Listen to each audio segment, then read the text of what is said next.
mahawakan ko lang ang laylayan ng damit ni Jesus, gagaling na ako. Ito po yung matinding pananampalataya ng babaeng dinudugo for 12 years. May pera siya, mayaman siya. Posible na lahat ng paraan ginawa niya para gumaling siya. Pinuntahan niya siguro yung magagaling na doktor, ginamit niya lahat ng meron siya para gumaling siya, pero hindi niya po naranasan yung kagalingan. At ang matindi pa nga po dito, mas lumala po yung sakit niya at naubos po ang lahat ng kayamanan na meron siya. As in, nawala po lahat. Bakit kaya hindi siya pinagaling ni Lord nung panahon na may pera siya? Kasi kung napagaling siya ng mga doktor, ang glory mapupunta sa doktor.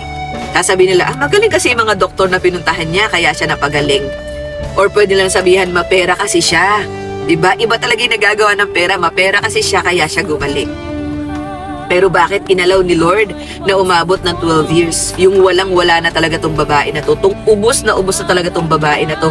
Na desperada na siya, na kahit ano gagawin niya para gumaling siya.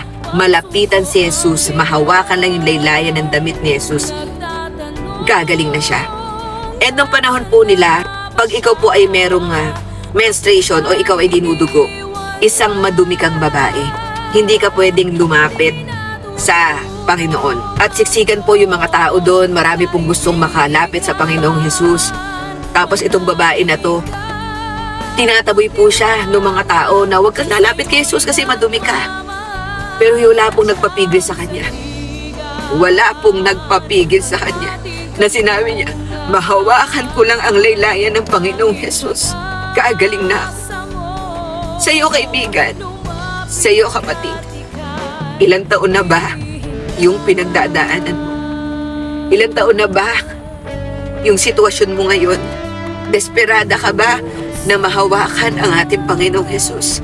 Desperada ka ba na magpapansin sa Kanya at sabihin mo, Panginoon, ikaw yung kailangan kong kumilos sa oras na to.